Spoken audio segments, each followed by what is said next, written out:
Bismillahirrahmanirrahim. Assalamualaikum warahmatullahi wabarakatuh. Perkenalkan, nama saya Anin Yahirniza Zahra, NIM 200906500017, kelas B. Baik, saya akan mempresentasikan materi yang pernah dipelajari di mata kuliah Ekonomi Pembangunan. Yang pertama itu kemiskinan. Kemiskinan adalah keadaan saat ketidakmampuan untuk memenuhi kebutuhan dasar seperti makanan, pakaian, tempat berlindung, pendidikan, dan kesehatan. Kemiskinan juga dapat disebabkan oleh kelangkaan alat pemenuh kebutuhan dasar ataupun sulit akses terhadap pendidikan atau pekerjaan. Kemiskinan merupakan masalah global. Dan yang selanjutnya itu ketimpangan sosial adalah situasi di tengah masyarakat yang menunjukkan bahwa adanya ketidakmerataan atau ketidakseimbangan. Penyebabnya karena perbedaan aspek yang ada di masyarakat, baik dari segi sosial, ekonomi maupun budaya.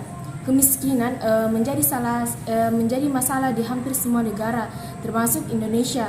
Penyebab kemiskinan juga yang beragam membuat angka kemiskinan semakin tinggi karena faktor internal. Penyebab kemiskinan dapat disebabkan oleh faktor dari dalam internal yang bisa menyebabkan kemiskinan, antara lain sikap, pengalaman, dan pengamatan kepribadian, konsep diri, motif, dan persepsi. Yang terus saya juga akan menjelaskan sedikit tentang sikap. Sikap adalah suatu kondisi jiwa dan pikir yang mempersiapkan untuk memberi tanggapan terhadap objek yang terorganisasi lewat pengalaman serta bisa mempengaruhi langsung pada perilaku. Keadaan jiwa sangat dipengaruhi oleh tradisi, kebiasaan, kebudayaan, dan lingkungan sosial. Dan yang kedua itu pengalaman dan pengamatan. Pengalaman bisa dipengaruhi pengamatan sosial dalam tingkah laku. Pengalaman umumnya didapatkan dari seluruh tindakan masa lalu dan bisa dipelajari. Hasil dari pengalaman sosial akan membentuk pandangan terhadap suatu hal. Dan yang ketiga, kepribadian. Kepribadian itu sangat konfigurasi karakter individu dan cara berperilaku menentukan perbedaan sikap dari setiap orang. Dan yang keempat itu konsep diri. Faktor penyebab terjadinya kemiskinan lainnya yaitu konsep diri. Faktor internal ini sudah menjadi pendekatan yang dikenal sangat luas untuk menggambarkan hubungan antara konsep diri konsumen dengan image brand. Konsep diri sebagai inti dari pola kepribadian akan menentukan perilaku individu dalam menghadapi masalah hidup. Sebab konsep diri merupakan frame of reference yang menjadi awal perilaku. Yang kelima itu motif.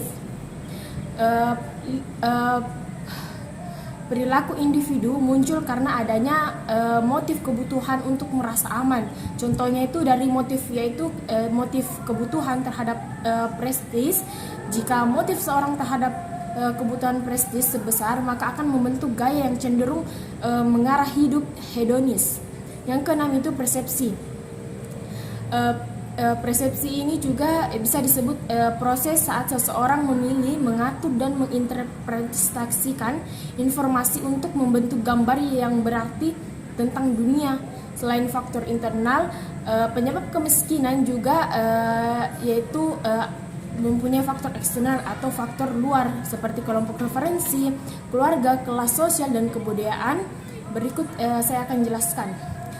Kelompok referensi yaitu tentang gaya hidup, dan yang kedua keluarga yang memegang peran besar dan lama dalam membentuk sikap serta perilaku seseorang. Hal ini dikarenakan pola asuh orang tua akan membentuk kebiasaan anak yang secara tidak langsung mempengaruhi pola hidup anak tersebut. Dan yang ketiga itu kelas sosial. Kelas sosial adalah kelompok yang relatif homogen dan bertahan lama di sekitar masyarakat. Ada dua unsur dalam sistem sosial, yaitu kedudukan dan peran. Kedudukan sosial merupakan tempat seseorang dalam lingkungan pergaulan serta prestis, hak, dan kewajibannya. Kedudukan sosial bisa juga dilakukan dengan usaha sengaja atau karena kelahiran. Jika seseorang melaksanakan hak dan kewajiban sesuai dengan kedudukan, maka itu artinya ia telah menjalankan perannya dengan baik. Yang keempat itu kebudayaan. Kebudayaan meliputi pengetahuan, kepercayaan, kesenian, moral, hukum, adat, dan kebiasaan yang didapatkan dari individu sebagai anggota masyarakat. Kebudayaan terdiri atas segala sesuatu yang dipelajari pola perilaku yang normatif seperti ciri pola pikir, merasakan, dan bertindak. Dan selanjutnya itu dampak kemiskinan di Indonesia. Ternyata bisa menimbulkan beberapa dampak atau akibat. Yang pertama itu seperti meningkatnya angka pengangguran, yang kedua itu banyaknya kasus putus sekolah, yang ketiga itu munculnya masalah kesehatan di masyarakat, yang keempat itu menurunnya kualitas generasi penerus, yang kelima itu munculnya tindakan kriminalitas, dan selanjutnya itu ada juga saya mempelajari tentang revolusi industri yang terjadi pada periode antara tahun 1760 sampai 1850, di mana terjadinya perubahan secara besar-besaran di bidang pertanian, manufaktur, pertambangan, transportasi, dan teknologi, serta memiliki dampak yang mendalam terhadap kondisi sosial, ekonomi, dan budaya di dunia. Tahapan perkembangan revolusi industri yang pertama itu revolusi industri 1.0 diawali pada pertengahan abad ke-18, yaitu tahun 1750. Pada saat itu revolusi besar-besaran dari berbagai sektor seperti pertanian, manufaktur, pertambangan, dan transportasi. Dan yang kedua itu revolusi industri 2.0 setelah dirasakan oleh masyarakat di zaman itu bahwa pada bidang-bidang tersebut berjalan cukup optimal, seluruh industri semakin berkembang cukup pesat. Hal tersebut itu mendorong proses energi dan dapat menunjang setiap mesin berjalan pada semestinya. Dan yang ketiga itu revolusi industri 3.0. Setelah perang kedua berlangsung, revolusi industri itu lanjutan pun terjadi yang sering disebut revolusi teknologi. Manusia akhirnya sadar bahwa muncul era baru setelah mesin, yakni era teknologi. Seluruh itu dimulai dengan ditemukannya ponsel genggam atau handphone, mesin kontrol, dan termasuk di dalamnya komputer. Revolusi industri 4.0. Saat ini manusia telah hidup di era industri 4.0 dengan diawali dari revolusi internet yang tidak sekedar sebagai mesin pencari saja, namun lebih dari itu seluruhnya telah terhubung dengan cerdas, diawali dari penyimpanan awan atau cloud, perangkat yang terhubung dengan cerdas, sistem fiber, dan robotik. Faktor-faktor revolusi industri. Dalam beberapa negara di dunia, revolusi industri ini terjadi karena adanya beberapa faktor yang mempengaruhi terjadinya revolusi industri. Yang pertama itu terdapat penemuan baru pada bidang teknologi yang dapat memudahkan cara kerja dan meningkatkan hasil produksi. Contohnya itu kita bisa lihat alat-alat pemintal, mesin tenun, mesin uap, dan lainnya. Yang kedua itu terjadinya arus urbanisasi yang signifikan akibat revolusi agraria di pedesaan mendongkrak pemerintah Inggris untuk membuka industri yang lebih agar dapat menampung mereka.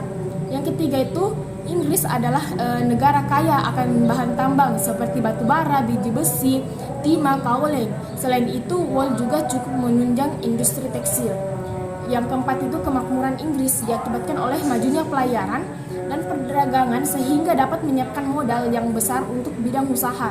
Selain itu, Inggris juga mempunyai bahan mentah yang cukup karena Inggris memiliki banyak daerah jajahan yang menciptakan bahan mentah tersebut. Populasi adalah kumpulan individu sejenis yang menempati suatu daerah tertentu. Untuk menghitung kepadatan populasi, yaitu akan membagi populasi dengan luas ukuran area. Dengan demikian kepadatan populasi sama dengan jumlah orang per luas area.